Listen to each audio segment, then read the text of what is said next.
الحمد للہ والصلاة والسلام علی رسول اللہ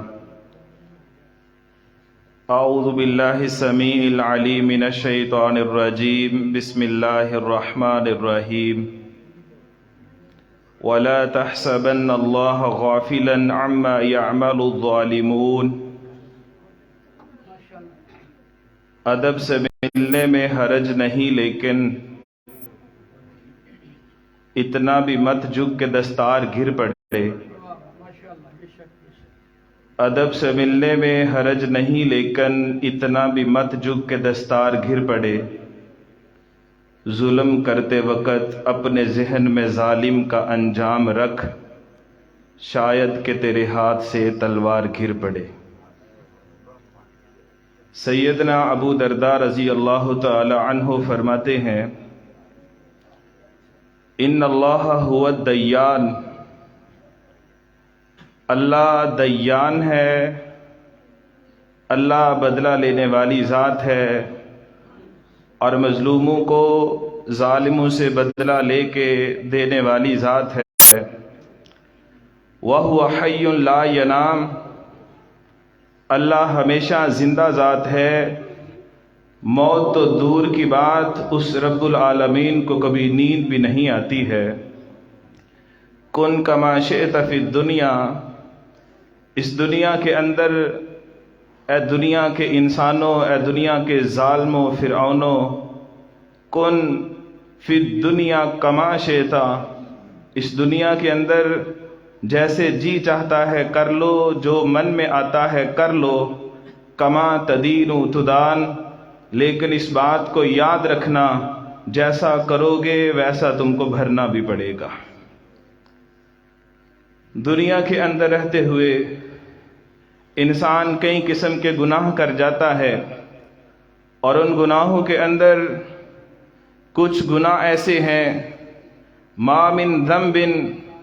نبی صلی اللہ علیہ وسلم ارشاد فرماتے ہیں کہ کچھ گناہ ایسے ہیں کہ ان کی سزا آسمانوں کا رب دنیا کے اندر بھی دے دیا کرتا ہے، اور ان گناہوں میں سے دو گناہ ایسے ہیں کہ جن کی سزا اکثر اوقات اس دنیا کے اندر بہت جلد مل جایا کرتی ہے۔ ان دو گناہوں کا تذکرہ کرتے ہوئے میرے اور آپ کے پیغمبر صلی اللہ علیہ وسلم فرماتے ہیں، الظلم والقطیعۃ الرحم، ایک گناہ ظلم ہے اور دوسرا رشتہ داریوں کو توڑنا ہے۔ اب ظلم کی کئی قسمیں ہو سکتی ہیں، ماں باپ کے اوپر ظلم ہو سکتا ہے، بہن بھائیوں کے اوپر ظلم ہو سکتا ہے، رشتہ داروں ہمسایوں کے اوپر ظلم ہو سکتا ہے، دوست احباب کے اوپر ظلم ہو سکتا ہے، گلی محلے گاؤں دیہات قصبے شہر کے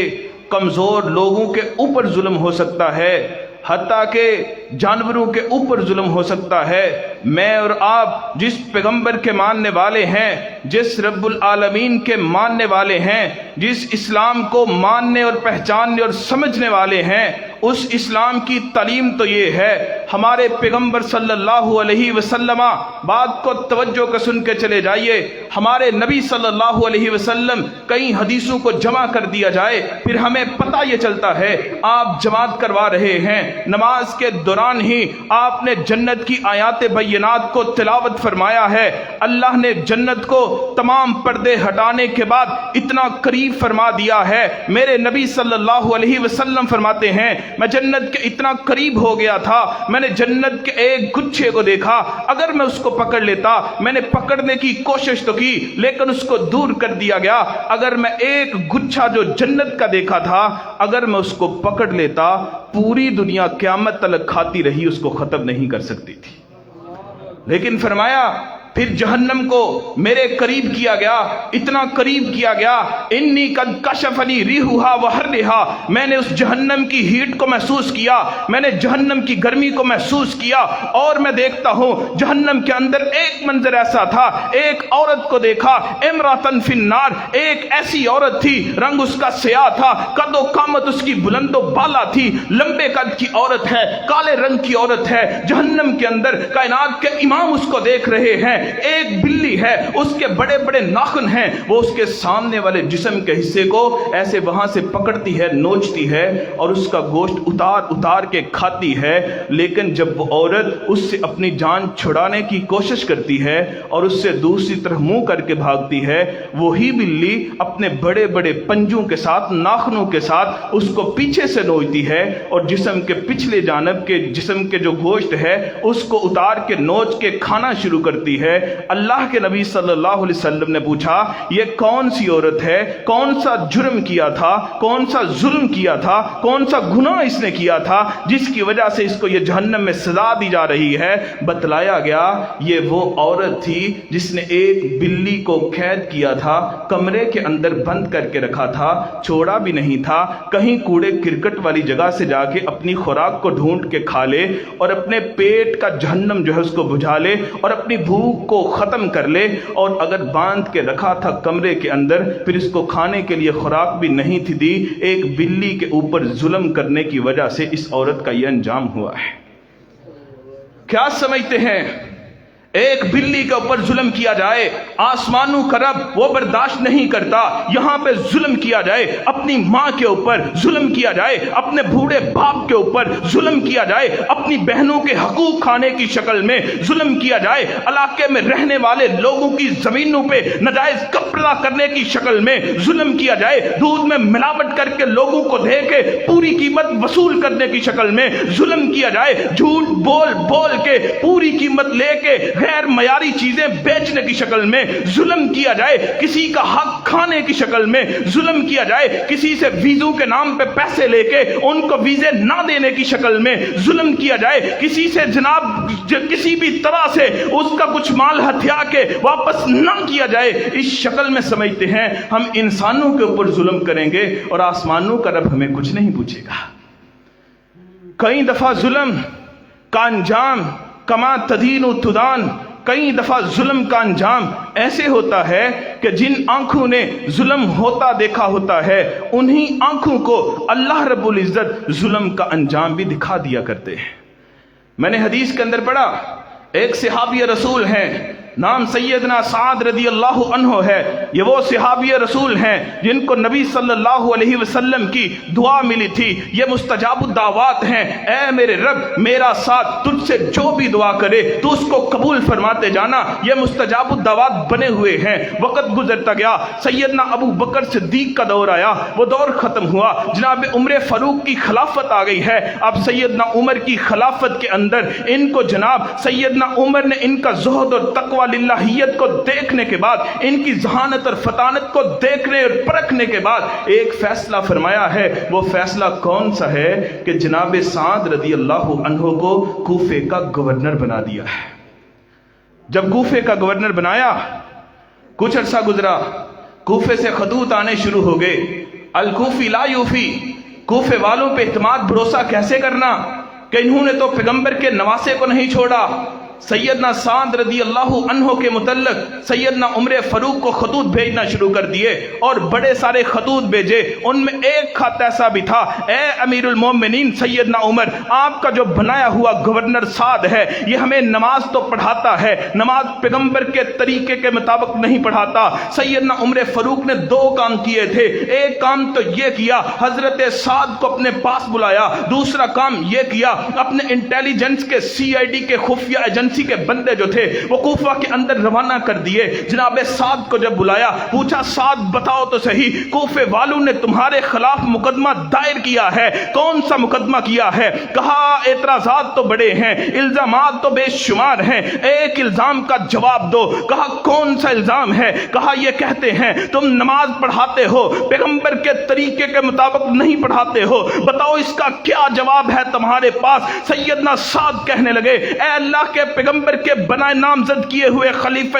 وقت، اے سیدنا عمر فاروق رضی اللہ عنہ، میں بھلا اللہ کے نبی صلی اللہ علیہ وسلم کے طریقوں کے مخالف طریقے پہ ان کو نماز کیسے پڑھا سکتا ہوں؟ میں نے تو پیغمبر کے پیچھے نمازیں پڑھی ہیں اور میں نے تو پیغمبر کو نمازیں پڑھتے دیکھا ہے، میرے کانوں میں تو وہ پیغمبر کی حدیث آج بھی گونج رہی ہے، سلو کما رأیتمونی اصلی، اے میرے صحابہ تم نماز کو اس طرح پڑھنا جس طرح میں محمد کریم صلی اللہ علیہ وسلم کو پڑھتے ہوئے دیکھا ہے۔ بھلا میں نماز ان کو کیسے غلط پڑھا سکتا ہوں؟ اے امیر المومنین سیدنا عمر، میں تو نماز پڑھاتے ہوئے اتنا خیال رکھتا ہوں، نبی صلی اللہ علیہ وسلم نماز پڑھاتے تھے، پہلی 2 رکعتیں تھوڑی سی لمبی پڑھاتے تھے،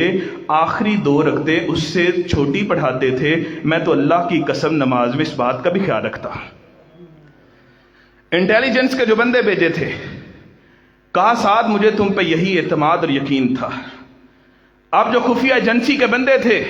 وہ کوفہ میں گئے، وہاں پہ جا کے ایک مسجد سے پوچھا بتاؤ سعد کیسا ہے؟ سعد بڑا اچھا ہے، سعد بہت نیک ہے۔ دوسری مسجد سے پوچھا سعد بہت اچھا، سعد بہت نیک۔ تیسری مسجد سے پوچھا سعد کی تعریفیں۔ چوتھی مسجد میں گئے، سعد کی تعریفیں۔ ایک بندہ تھا چوتھی مسجد کے اندر جو مجمع کے اندر بیٹھا ہوا تھا، وہ آخر سے اٹھتا ہے، اس کا نام ابو سعدہ تھا۔ وہ اٹھ کے کہنے لگا اے سوال کرنے والو، اگر تم نے سعد کے متعلق پوچھا ہی ہے سن لو، جا کے امیر المومنین عمر کو بتا دینا کہ یہ سعد جو ہے 3 اس کے اندر بڑی بڑی خرابیاں ہیں۔ کہا کون سی خرابیاں ہیں؟ یہ ظلم کرنے لگا ہے، اور اس کا انجام دیکھیے گا۔ میں نے بات یہاں سے شروع کی ہے، بعض دفعہ بندہ ظلم کرتا ہے، دوسرا ظلم سہتا ہے، آنکھیں اس ظلم کو دیکھتی ہیں، اور ظالم کا انجام بھی انہی آنکھوں کو رب العالمین دکھا دیتا ہے۔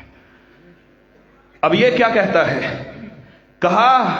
لا یقسم بالسریہ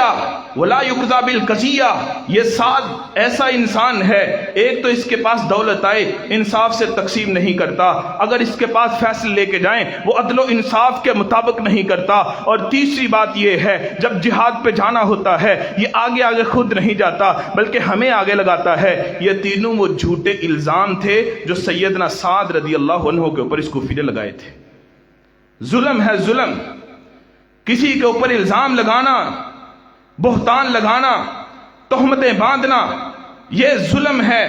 سیدنا سعد رونے لگے، آنکھوں سے آنسو آئے، کہا اللہ میں تجھ سے اس کی شکایت کروں گا، میرے اندر یہ تینوں کام نہیں ہیں، نہ تو میں نے پیسوں کی تقسیم میں کبھی غیر جانبدارانہ فیصلہ کیا ہے، نہ ہی میں نے کبھی فیصلے جو ہیں وہ جناب نہ حق کیے ہیں، نہ ہی میں جہاد سے کبھی پیچھے رہا ہوں۔ اے آسمانوں کے رب تو مجھے جانتا ہے نا، لیکن اللہ اس نے مجھے تکلیف پہنچائی ہے، اس نے میرے اوپر ظلم کیا ہے، اب میں تیرا ساتھ تیرے آگے ہاتھ اٹھاتا ہوں اور میں تجھ سے التجا کرتا ہوں، میں تجھ سے فریاد کرتا ہوں۔ اللہ کیا فریاد کرتا ہے؟ سعد کہتے ہیں اللہ 3 باتیں اس نے میرے متعلق کہی ہیں، میں 3 التجائیں تجھ سے اس کے متعلق کرتا ہوں۔ پہلی التجا یہ ہے اللہ اس کی عمر کو لمبا کر دے، دوسری یہ ہے اللہ اس کے اوپر غربت کو طاری کر دے، مسلط کر دے، اور تیسری یہ ہے اے آسمانوں کے رب اس کو فتنوں کے اندر مبتلا فرما دے۔ اس واقعہ کو بیان کرنے والے کہتے ہیں کہ ہم نے دیکھا اپنی آنکھوں کے ساتھ اس بندے کی، ابو سعدہ کی زندگی اتنی لمبی ہو گئی ہے، اتنا بوڑھا ہو گیا ہے، آنکھوں کی بینائی جاتی رہی ہے، اور آنکھیں اوپر کے پپوٹے جو ہیں وہ آنکھوں کے اوپر اس طرح سے آ گئے ہیں، اس کو آنکھوں سے نظر نہیں آتا ہے، یہ اٹھا اٹھا کے ہلکا ہلکا دیکھتا ہے۔ یہ اس کے بوڑھے ہونے کی اور عمر کا زیادہ ہونے کی علامت تھی۔ دوسری جو التجا کی تھی سیدنا سعد نے وہ یہ تھی اللہ اس کے اوپر غربت کو مسلط فرما دے۔ وہ غریب اتنا ہو گیا، فقر فاقوں کے اندر اس قدر مبتلا ہو چکا تھا کہ کیا ہوا، لوگ اس سے مانگتا تھا، بھیک مانگتا تھا، گزارا کرتا تھا۔ آپ سوچیں اور حیران ہو جائیں، ایک تو آنکھوں سے نظر نہیں آتا، جو ہلکا پھلکا نظر آتا ہے وہ ایسے آنکھوں کے پپوٹوں کو اٹھا اٹھا کے دیکھتا ہے، اور تیسرا لوگ اس سے مانگتا ہے، اور تیسری جو التجا تھی اللہ اس کو فتنوں کے اندر مبتلا فرما دے، وہ کیسے ہوا؟ اس کو نظر نہیں تھا آتا، بوڑھا بھی تھا، غریب بھی تھا، مانگنے والا بھی تھا، فقیر بھی تھا، لیکن ساتھ کیا کرتا تھا؟ لوگوں کی بچیاں جوان باہر نکلتی تو ان کے ساتھ چھیڑخانی کرتا تھا۔ آپ سوچئے، تصور کیجئے کہ ایک شخص بوڑھا بھی ہو، نبینا بھی تقریباً ہو، اور فقیر بھی ہو، مانگنے والا ہو، جس نے آپ کے دروازوں پہ آ کے کھانا راشن لینا ہوتا ہے، آپ کی جوان بچیاں باہر نکلیں ان کے ساتھ چھیڑخانی کرنے والا ہو، آپ کے گھروں والے کیا حشر کیا سلوک کریں گے اس کے ساتھ؟ وہی سلوک ہوتا تھا جب کوئی دیکھتا تھا وہ اس کو کہتا تھا اللہ کے بندے کچھ حیا کر، کچھ شرم کر، کیا کرتا ہے؟ بوڑھا بھی ہے، نبینا بھی ہے، فقیر بھی ہے، مانگنے والا بھی ہے، پھر جوان بچیوں کو کیوں چھیڑتا ہے؟ لوگوں سے جوتے کیوں کھاتا ہے؟ لوگوں کی لعنت کا منہ اپنی طرف کیوں موڑ لیتا ہے؟ وہ کہنے لگا لوگوں مجھے کچھ نہ کہو، یہ میں سب کچھ جان بوجھ کے نہیں کر رہا، مجھے سعد کی بد دعا نے مار دیا ہے۔ آج کتنے لوگ ہیں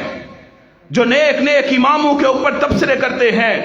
اچھے اچھے خطباء کے متعلق زبانیں کھولتے ہیں، نیک نیک شریف لوگوں کے متعلق بہتان باتیاں کرتے ہیں، وہ پیسے کھاتے ہوں گے، وہ یہ کرتے ہوں گے، وہ کرتے ہوں گے۔ ان کو اس واقعہ سے عبرت لینی چاہیے۔ وَلَا تَحْسَبَنَّ اللَّهَ غَافِلًا عَمَّا يَعْمَلُ الظَّالِمُونَ، اللہ ظالموں کو بھولا نہیں ہے۔ یہ مت سمجھنا کہ اللہ ظالموں کو بھول چکا ہے۔ کبھی کبھی کیا ہوتا ہے، ایک بندہ ظلم کرتا ہے، دنیا میں اس کو رزق زیادہ ملتا جاتا ہے، ایک طرف وہ ماں باپ کو ستاتا ہے، دوسری طرف دولت بڑھتی جاتی ہے، ایک طرف لوگوں کے حق کھاتا ہے، دوسری طرف اس کو گاڑی بھی مل گئی، پلاٹ بھی مل گیا، کوٹھی بھی مل گئی، ایک طرف وہ لوگوں کا جینا حرام کرتا ہے، دوسری طرف اس کو دنیا کی نعمتیں فراوانیاں ملتی رہتی ہیں۔ ہم سمجھتے ہیں اللہ اس پہ بڑا غفور و رحیم، اللہ بڑا جناب اس کے اوپر فضل ہے۔ نہیں نہیں میرے محترم بھائیوں، اس کی دو وجوہات ہیں۔ پہلی وجہ تو یہ ہے دنیا کا مال اللہ ظالموں کو کیوں دے دیتا ہے؟ اس لیے وما کانت الدنیا لو کانت الدنیا تعدل عند اللہ کا جناح بعوضہ ما سقا کافرا شعبۃ من ماء، پوری کائنات کی دولت کی مثال اللہ کی نظر میں مکھی یا مچھر کے پر کے برابر بھی نہیں۔ اگر اتنی حیثیت بھی ہوتی اللہ کسی کافر کو پانی کا ایک گھونٹ بھی پینے کے لیے میسر نہ فرماتا۔ اللہ ظالموں کو اس لیے دنیا دیتا ہے کہ اس کی کون سا میرے نزدیک کوئی اوقات ہے دنیا کی۔ اور دوسری وجہ ان اللہ لا یملی الظالم، اللہ ظالموں کو مہلت دیتا ہے، لیکن اذا اخذہ لم یفلتہ، جب اللہ ظالموں کو پکڑ لیتا ہے پھر کوئی بھی دنیا کو ان کو چھڑا نہیں سکتا ہے۔ میرے محترم بھائیوں، میں نے حدیث کے اندر پڑھا ہے، ایک صحابی رسول ہیں، نام ان کا سعید بن زید رضی اللہ تعالیٰ عنہ ہے۔ ان کی ایک جگہ پہ زمین ہے، ان کا پلاٹ ہے، ان کے پلاٹ کے اوپر ناجائز قبضہ کرنے کی کوشش کی ہے۔ ایک اروا نامی عورت نے مقدمہ قاضی کے پاس چلا گیا، وہاں پہ اس کی چرب زبانی کی وجہ سے یا وکیلوں کو خریدنے کی وجہ سے یا کچھ کرنے کی وجہ سے وہ زمین جو سعید بن زید کی تھی اس زمین کا قبضہ اس کے ہاتھوں دے دیا گیا۔ یہ بڑی خوش ہے، اس میں گھومتی پھرتی ہے، مسکراتی ہے۔ ظلم کر کے کسی سے زمین لے لینا اور اس کے اوپر خوش ہو جانا، کہنا کہ میں نے سب کچھ کر دیا ہے، میرے پاس دنیا کی دولت آ گئی ہے۔ مت یہ بھولنا اللہ نہیں بھولتا ہے، اللہ ظالموں کو پورا پکڑنے والا ہے۔ کما تدین تدان، جیسا تم کرو گے ویسا تم کو بھرنا بھی پڑے گا۔ پھر سیدنا سعید بن زید نے اس کے لیے بد دعا فرما دی۔ وہ مظلوم جو ہیں، جو اپنے فیصلے اور اپنے اوپر کیے گئے ظلم کی داستانیں کچہریوں میں جا کے رقم نہیں کرواتے بلکہ رب العالمین کے دربار میں رکھتے ہیں، ہمارے سیانے اور دنا لوگ کہتے ہیں ان کی بد دعا سے اور ان کی آہ سے انسانوں کو ڈر جانا چاہیے۔ اللہ سے کہا اللہ تو جانتا ہے کہ اس نے میری زمین پہ ناجائز قبضہ کیا ہے، اے اللہ میں تجھ سے التجا کرتا ہوں کہ اس کو اسی زمین کے اندر کوئی عبرت کا نشان بنا دے۔ لوگوں نے دیکھا وہی زمین ہے، وہی پلاٹ ہے جس کے اوپر ناجائز قبضہ کیا گیا تھا، اسی زمین کے اندر وہ اروا نامی عورت جو ہے وہ ایسے انجوائمنٹ کے موڈ میں گھوم پھر رہی ہے، پیچھے اس کے ایک گہرا سا گھڑا تھا، ایسے گھومتی گھومتی اس کے اندر جا کے گر گئی ہے، وہاں سے کسی کو میت نے بھی نہیں اٹھایا، اس کی میت کو بھی نہیں کسی نے اٹھایا۔ اور میں نے تاریخ کی کتاب ہے، تاریخ کی کتاب امام سفتی نے لکھی، الوافی کتاب کا نام ہے، اس کتاب کے اندر یہ واقعہ دیکھتے ہیں، پڑھتے ہیں، اللہ کی قسم حیران ہو جاتا ہوں کہ ایک 3 عباسی خلیفہ ہیں، ان کا گورنر ہے نام ابن زیاد ہے، اتنا ظالم گورنر ہے کہ اپنی سیاسی پارٹی کے علاوہ کوئی بھی سیاسی پارٹی کا بندہ اس کی پارٹی کی مخالفت کرتا ہے تو اس کے لیے اس نے کیا تیار کیا ہے، اس کی سزا اس نے تیار کی ہے، ایک لوہے کا تنور بنایا ہے، اوپر سے بڑا ہے نیچے سے چھوٹا ہے، اور اس کے اندر لوہے کے کیل لگائے ہوئے ہیں اور نیچے آگ لگائی ہوئی ہے۔ کیا کرتا ہے، سیاسی مخالفین کو جو ان کی پارٹی کے خلاف اٹھتے ہیں ان کو پکڑتا ہے اور اس کے اندر پھینکتا ہے۔ وہ جس شخص کو پھینکتا ہے اس کے جسم پہ لوہے کے کیل لگتے ہیں، جسم سے خون اور لہو کے پھوارے نکلتے ہیں، اور وہ انسان اندر سے فریاد کرتا ہے، ارحمنی، اے ابن زیاد میرے اوپر رحم کر دے، اے ابن زیاد میرے اوپر رحم کر دے، میں نے کون سا جرم کیا ہے؟ تو یہ باہر سے کہتا ہے رحمت خوار فی الطبیہ، یہ رحم کرنا مردوں کی علامت نہیں ہے، یہ تو عورتوں کا کام ہے، چھوٹے دل والیوں کا، میں تجھ پہ رحم نہیں کر سکتا۔ پھر تاریخ نے دیکھا، امام حسن رحمہ اللہ کہتے ہیں پھر ایک خلیفہ آتا ہے، اس خلیفہ کو اس کے اوپر بڑا غصہ تھا، پھر اس نے کیا کیا، اپنی خلافت کو سنبھالتے ہی سب سے پہلا جو کام کیا تھا، اس ابن زیاد کو پکڑا اور اسی تنور کے نیچے آگ لگا کے اس کے اندر اس کو پھینکا۔ اس کے جسم پہ بھی کیلوں نے جب لگ کے لہو نکالا، پھوارے نکلے تھے، یہ بھی چیخا تھا، چلایا تھا، اور اس نے بھی کہا تھا ارحمنی، اے بادشاہ وقت میرے اوپر رحم کر دو۔ تاریخ نے دیکھا پھر اس کو بھی وہی جواب ملا تھا کہ رحم کرنا مردوں کی، پہلوانوں کی، بہادروں کی علامت نہیں، یہ تو عورتوں کی علامت ہے۔ یہ ظلم کرنے والے کا انجام کما تدین و تدان کے تحت ہو گیا تھا۔ کیا سمجھتے ہیں دنیا کے اندر ہم تو ظلم کریں، ہم تو لوگوں کے حقوق کو کھائیں، ہم تو لوگوں کا جینا محال کریں، بہنوں کے حقوق کھانے کے بعد، بہنوں کے حصے کھا جانے کے بعد لوگوں کو سناتے ہو کہ انہوں نے مجھے معاف کیا ہے۔ مجھے کوئی ایسی مثال تو دیجئے جہاں پہ بہنوں نے اپنے سارے حقوق جو ہیں وہ بھائیوں کو معاف کر دیے ہیں۔ بہنوں نے تو سارے دیے ہیں کہ میری زمین تم لے لو، میرے پیسے تم لے لو، میرے پلاٹ تم لے لو۔ کوئی ایسا بھائی بھی موجود ہے، کوئی ایسا بھائی بھی ہے تاریخ کے اندر، آپ مجمع کے اندر بیٹھا ہوا، آپ کے کوئی جاننے والا جس نے یہ کہا ہو، باپ کی وفات کے بعد اپنی بہنوں کو کہا ہو میری بہنوں یہ سارے کی ساری زمینیں جائیداد تم لے لو، میرے پاس تو اللہ کا دیا ویسے ہی بڑا کچھ ہے، یا میں تاریخ رقم کرنا چاہتا ہوں، بہنیں تو دیتی رہتی ہیں، بھائیوں نے کبھی نہیں دیا۔ کما تدین و تدان، ابو درداء رضی اللہ تعالیٰ عنہ نے کہا اے دنیا کے لوگوں ان اللہ هو الدیان، اللہ دیان ہے، مظلوموں کو بدلہ لے کے دینے والی ذات ہے۔ کن کما شئت فی الدنیا، دنیا کے اندر جو کرنا ہے کر لو، لیکن کما تدین و تدان، جیسا تم کرو گے ویسا تم کو دنیا کے اندر بھرنا پڑے گا۔ آخری بات، اگر دنیا کے اندر ہم اچھا کریں گے، دنیا میں کسی پریشان کی پریشانی کو دور کریں گے، اگر کسی کی تکلیف میں اس کی تکلیف کو دور کرنے کا سبب بنیں گے، اگر کسی ضرورت مند کی ضرورت کو پورا کریں گے، تو انشاءاللہ دنیا کے اندر بھی اور آخرت کے اندر بھی آسمانوں کا رب اسی اصول کے تحت ہماری پریشانیوں کو اور ہماری تکلیفوں کو ہم سے دور کر دے گا، جب ہم اپنی پریشانیوں اور تکلیفوں کی وجہ سے پریشان ہوں گے۔ اللہ سے دعا ہے اللہ ہمیں ظلم سے بچنے کی توفیق عطا فرمائے، اور اگر ہم نے ظلم کیا ہے تو اس سے صرف اللہ سے معافی مانگ لینا کافی نہیں کہ کسی کی زمین پہ قبضہ کر لیا ہے بس جی اللہ سے معافی کر لی، 2 رکعت پڑھ لیے اور اللہ سے معافی مانگ لی، توبہ مانگ لی تو بس ٹھیک ہے، نہیں، جس کے اوپر ظلم کیا ہے اس سے معافی، اور اس کا جو کھایا ہے وہ اس کو واپس دینا ہے، پھر اللہ سے معافی مانگو، پھر انشاءاللہ معافی ہوگی۔ اللہ ہم سب کو عمل کی توفیق عطا فرمائے۔ وآخر دعوایا ان الحمد للہ رب العالمین۔